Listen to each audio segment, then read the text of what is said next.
دلوقتي المظاهره ماشيه ومعايا كبري محمد والقمر بتاعي راكب ورا مننا وعمر طبعا حبيب جده قاعد بره وعيني ما جاش معانا والديك صاحي والحمامه صاحيه وقصد بنوصل مباراه الثوره عشان عمر حبيب جده اي عمر حبيب جده اي واحمد حبيب جده اي القمر بتاعي قاعد ورا مننا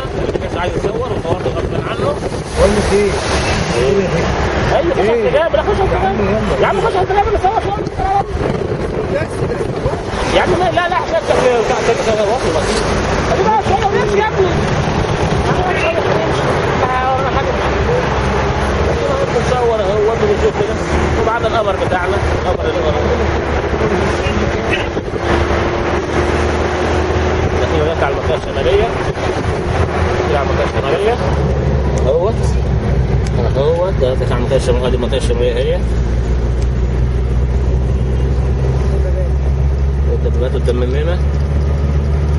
احمد حبيب بابا قاعد ورا مننا على فكره المصريين هيكونوا جايين دلوقتي ايوه بس على سواء على طول يا عم الثانيين ماشيين من بدري ادي الدبابات اهيت طبعا دي مش دبابه دي مدرعه بس طبعا عشان الناس الجهله بيقولوا عليها دبابه ليه حاطين علينا الدبابه اللي هي فيها ماسوره مدفع وفيها برج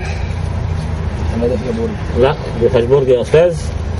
ايوه واحد طب ايه اللي عليه ده؟ ده مدفع فيكرز سكر 12 7 من 10 بتاع الطيارات ضرب شيء مساء الفل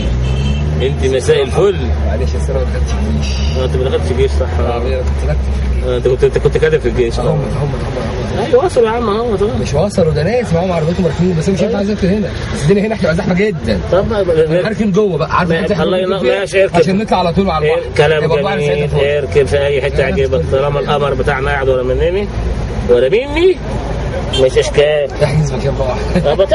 ما انا فاضي يا ما هي فاضي اهو يا عم ساعتها هنا هتبقى الدنيا لما كده مش عارف اطلع انا عايز اركن جوه صح شوارع داخليه سليم كلام سليم اركب في شارع جانبي حضرنا نفسي طلع عشان الناس جايين